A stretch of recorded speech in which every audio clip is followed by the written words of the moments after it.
অনেকে পেট্রোল এখন নিয়ে একত্র করছেন, জমা করছেন। আপনি পেট্রোল জমায় জমায় কতদিন জমাবেন? এরপর আর এই পেট্রোল যে আপনার নিজের বিপদের কারণ হবে না তার কোনো গ্যারান্টি আছে? আপনি একদিকে জমাচ্ছেন, অপরদিকে অনেকের অনেক আর্জেন্ট কাজ আছে, সে পেট্রোল পাচ্ছে না। তো এগুলো হলো আল্লাহর প্রতি আমাদের যে ভরসার জায়গাটা, সেটা দুর্বল হয়ে যাওয়ার দলিল, এবং মুমিন হিসাবে আমাদের যে করণীয় সেটা আমরা ভুলে যাওয়ার প্রমাণ। অতএব একজন ইমানদার তার আচরণ এটা হতে পারে না। তৃতীয়ত, ভয় বা আতঙ্কগ্রস্ত না হয়ে আমাদের উচিত আল্লাহর উপর ভরসা করা। সকল অবস্থাতেই আল্লাহর উপর ভরসা থাকতে হবে। রিজিকের মালিক আল্লাহ রাব্বুল আলামিন, অতএব পূর্ণ আস্থা থাকতে হবে।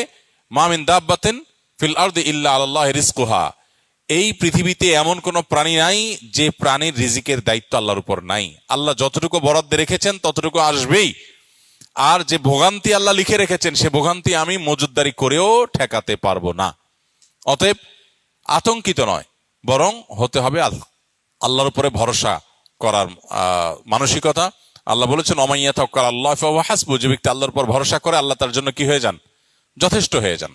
ইমানদারের জন্য আল্লাহর উপর ভরসা এটা অনেক বড় একটা পাওয়ারফুল জিনিস, যে আল্লাহর উপর ভরসা করবে। অতএব আতঙ্কিত হওয়া যাবে না। আমাদের এই যে মজুদদারি, যত রকমের অসৎ উপায়, এগুলো মূলত আতঙ্কিত হওয়া থেকেই হয়। আতঙ্ক না হয়ে আল্লাহর উপর ভরসা করতে হবে।